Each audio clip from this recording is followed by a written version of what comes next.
Welcome to InTuneDeep Tarot. Thank you for tuning in. I was going to do another zodiac, but I felt compelled to do a love reading, a general love reading for the collective, or if this resonates with you at all. I kept being channeled a song that I had on repeat for probably 3 days, and we'll get into that in a second. Let me just do the housekeeping first. If you're looking for a personal reading, that information will be in the description box. You can contact me with my information, and the pricing is there, and I will invoice you for a safe, secure transaction. But back to what I was saying about the song, I kept channeling Tame Impala's song "No Choice." And this is going to be for a love reading for those who are in a connection. It's not an official connection. It's a connection where you feel like you have this deep bond, this situationship with someone you share this really deep bond with, but it's really on and off.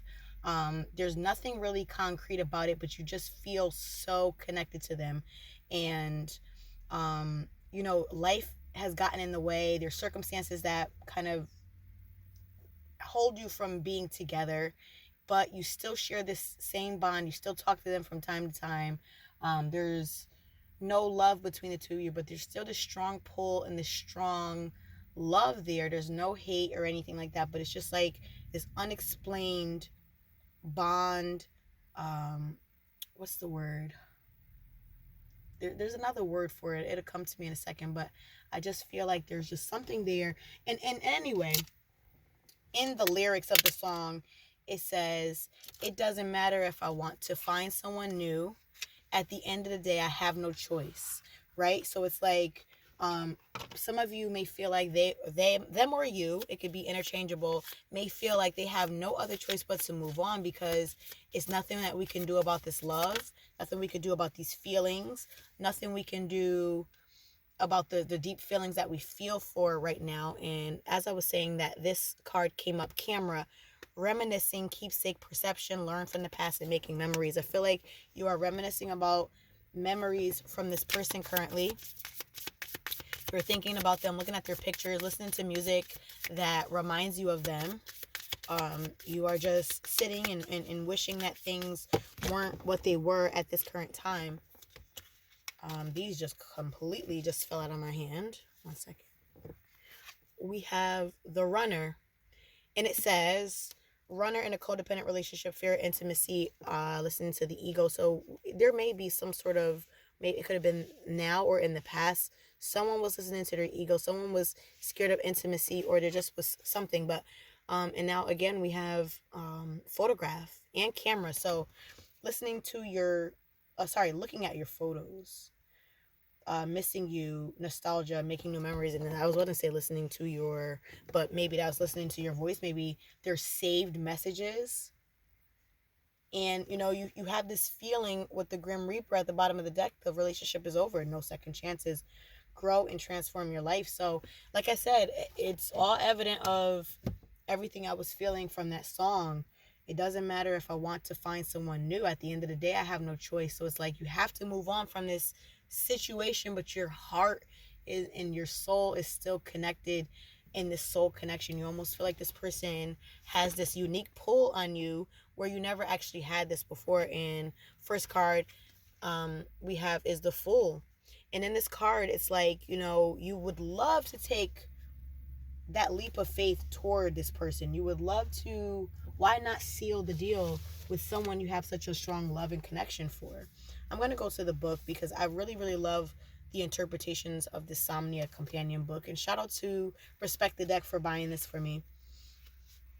I really appreciate this gift. I just love this book so much. It says, new beginnings, leap of faith, instinctual, dreamer, wanderer, innocence. It's almost as if you want to come out of the dream, come out of the bed, and you want to leap forward. Like, why do we have to live in our head? Why do we have to live in our hearts? Why can't we actually make this a concrete thing?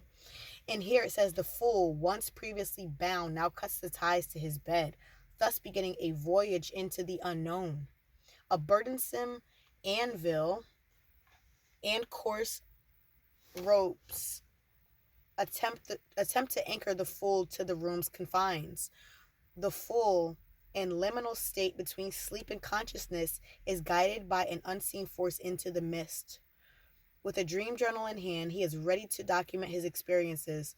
The fool will undergo a grand transformation and forge his role within the Somnia Tarot. This composition is a self-portrait inspired by my own experiences with sleep paralysis, lucid dreaming, and out-of-body phenomena.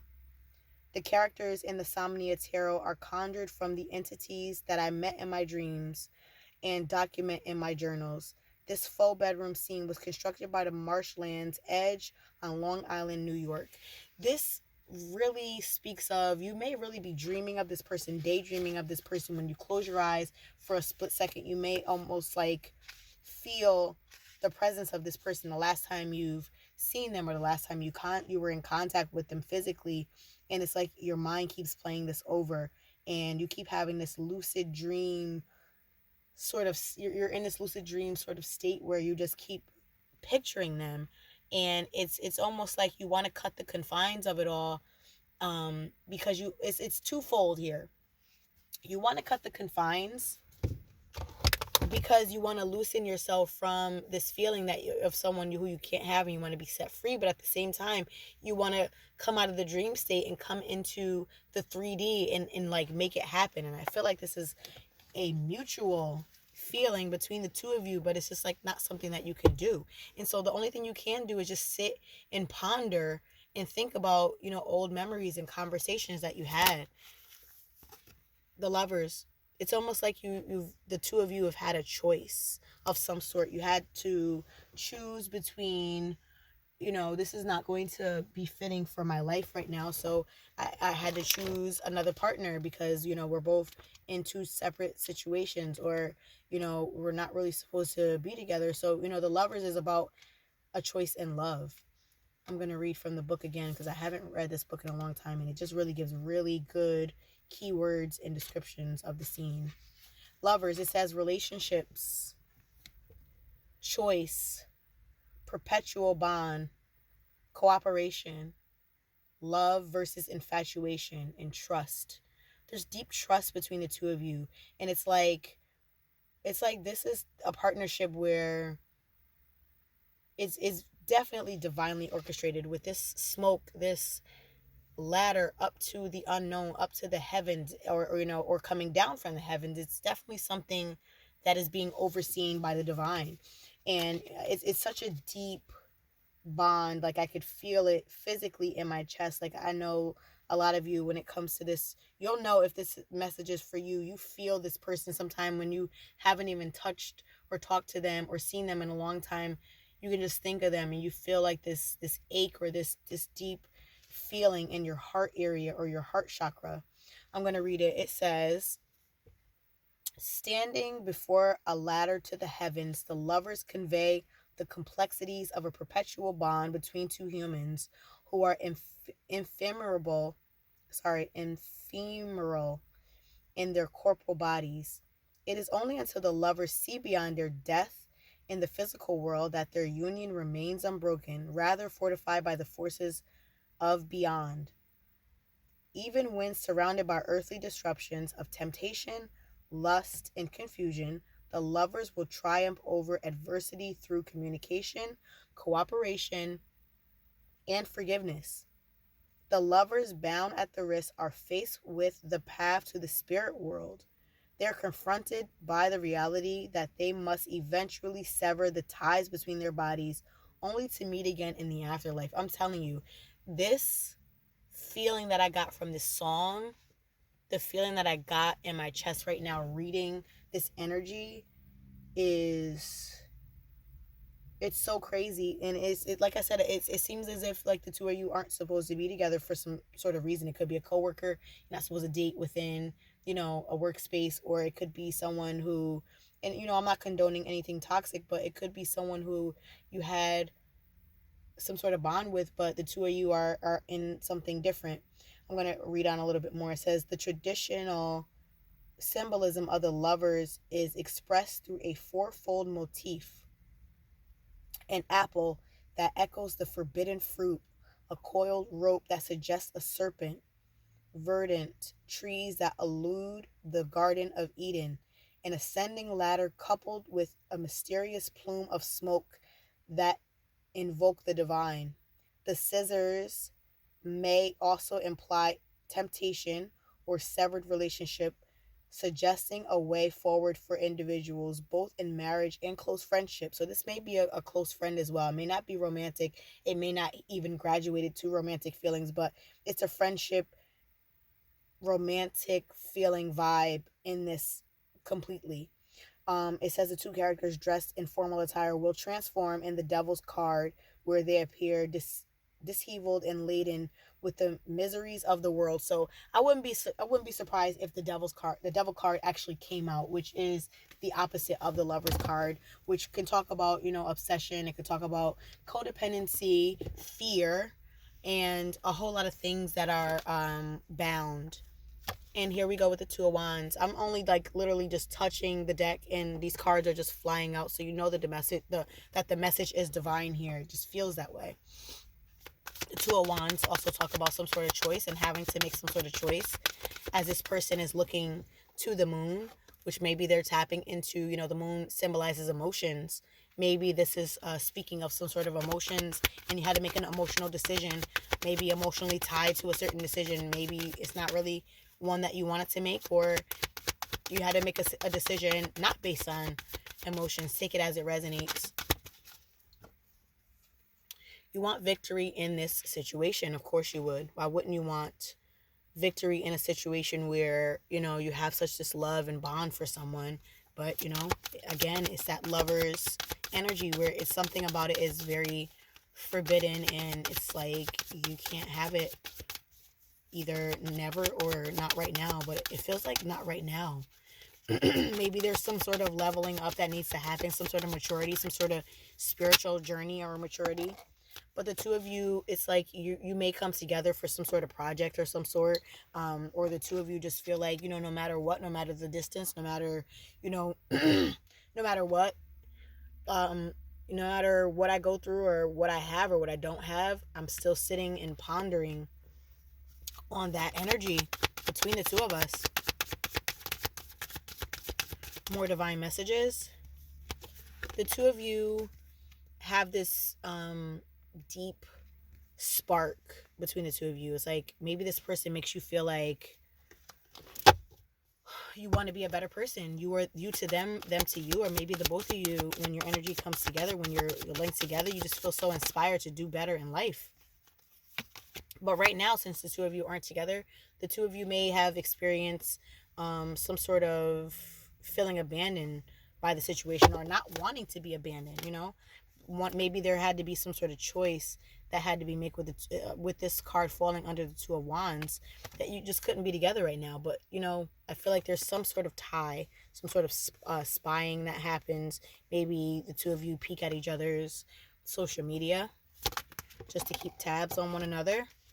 And this falls into the future position of this spread, and it's the Justice card. I feel like something is going to bring this situation justice. I don't know what, but for now it's like it's under wraps. The two of you it's like you're gonna bury the hatchet, or bury the feelings, bury the stability, bury everything that you feel for this situation right now, because it's just like not coming together. And there's a lot of regret. There's a lot of having to do something that you don't want to do, but doing things for the best. And with this at the bottom of the deck, we have, I like to read the bottom 6, which are the subconscious cards for my spreads. There is the Wheel of Fortune, which is a destined and fated card. The two of you were destined and fated to connect on some level, but because everything is just so intense, the feelings, the love for one another, it's like you have to figure out how to temper yourself. And going back to that song, it doesn't matter if I want to find someone new or something new. At the end of the day, I have no choice. And it's like, if things are destined and fated to happen a certain type of way, you kind of have to have this release, so to speak, to kind of just to be in the flow of it, not force it, and allow it to unfold as it will. And that's kind of just how you have to coexist and co-create with the universe, because forcing things will have you not in a good situation in certain situations in life, you know. Right, so let's get an oracle card to close this out. What intense energy.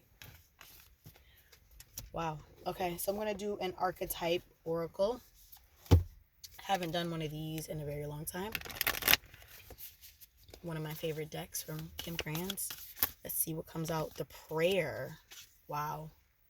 I feel like a lot of you have tried to pray for the situation to work.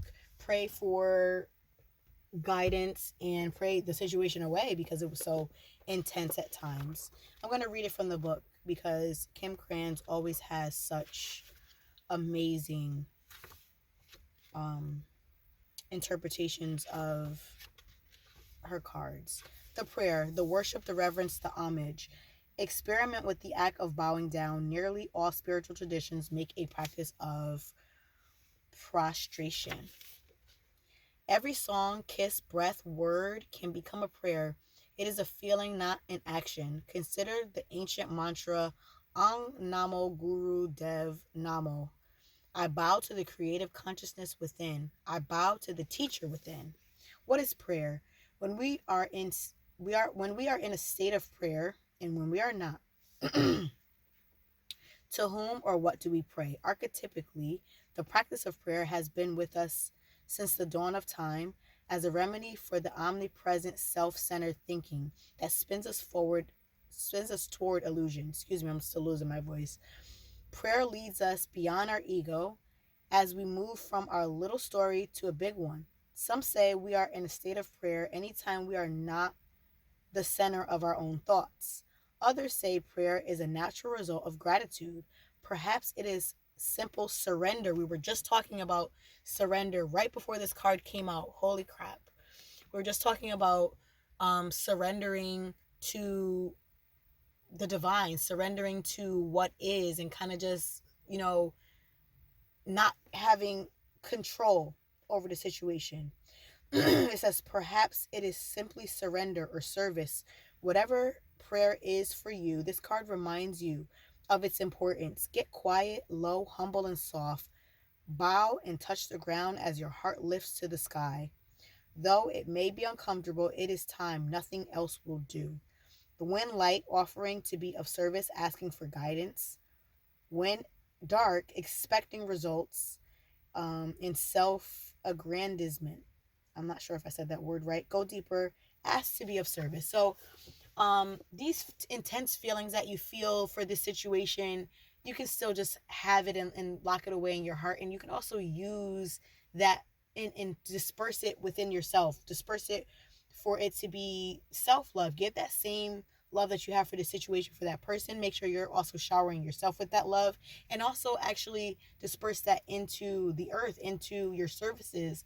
All this love and this energy that you do have for a situation that you may not have any control over, you must surrender to.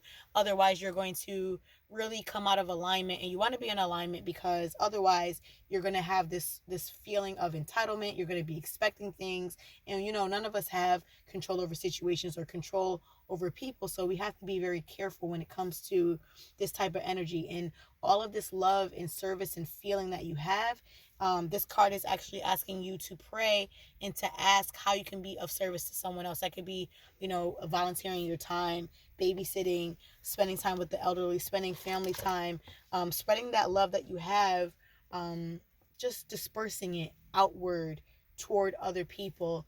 Whenever the time is right, if the time is ever right for this situation, it will happen. Whatever is meant for you, remember, it will always be for you. There's nothing that you can do to mess that up, because whatever is for you, it will happen, except for, none of us can interfere with free will, which, you have and your person has, and everyone walking this beautiful universe, we all have that free will. So surrender to the fact that, if it's good for you and if it's in your best interest, it will happen for you. And, rest assured that anything for your highest good will happen, and just pray and have faith that it will happen for you. All right. Again, if you're looking for a personal reading, for your specific situation. I can help you with that. My information is in the description box. Excuse me. We can look into that deeper. And that's all I have for you today, and we'll talk very soon.